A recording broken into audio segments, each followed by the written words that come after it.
Ovidiule! Dă-te pe margine!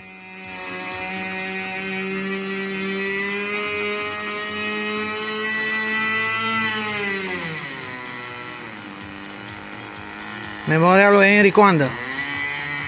Ediția 40 jubiliară. Proba de senior. La manșă Alexandra Diaconescu. Aeromodel Vilga.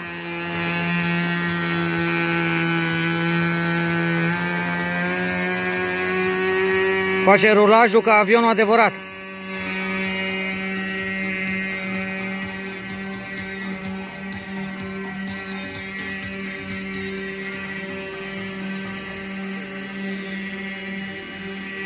Avem și arbitri acolo sus.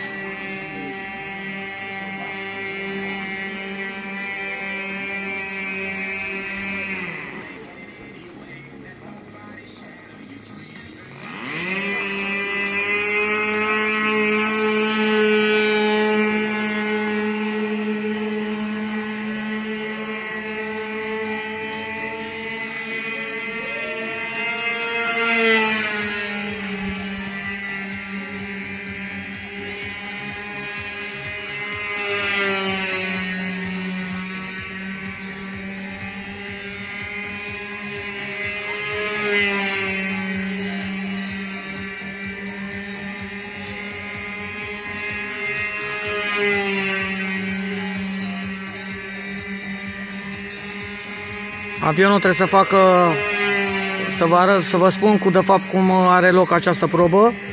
Deci mai întâi avionul este jurizat la proba de stand, după care urmează partea de zbor. Avionul este pornit de către mecanic, decolare, face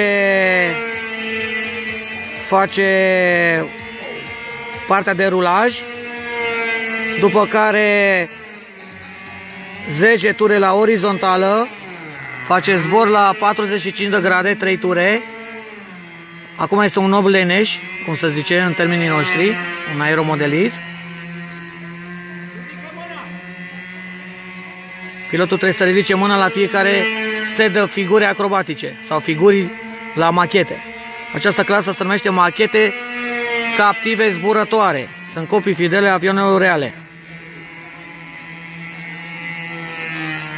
Acum cred că încearcă o ratare aterizare, adică vine cu motor tare și când se apropie de sol face motorul reduce. A ridicat mâna iară, să vedem figura acrobatică.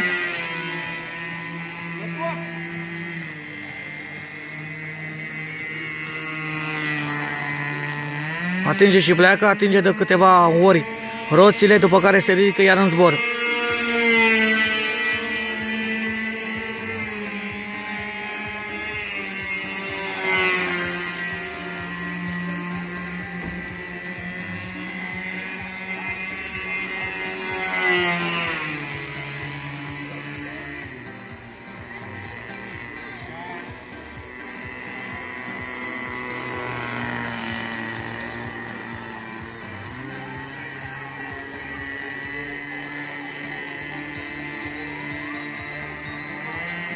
Asta a fost proba de zbor.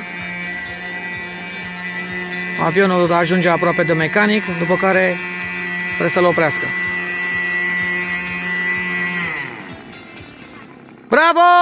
Maestra sportului Alexandra Diaconescu! Aplauze! Avem și spectatori din Pucioasa, cei mai pasionați, restul dorm.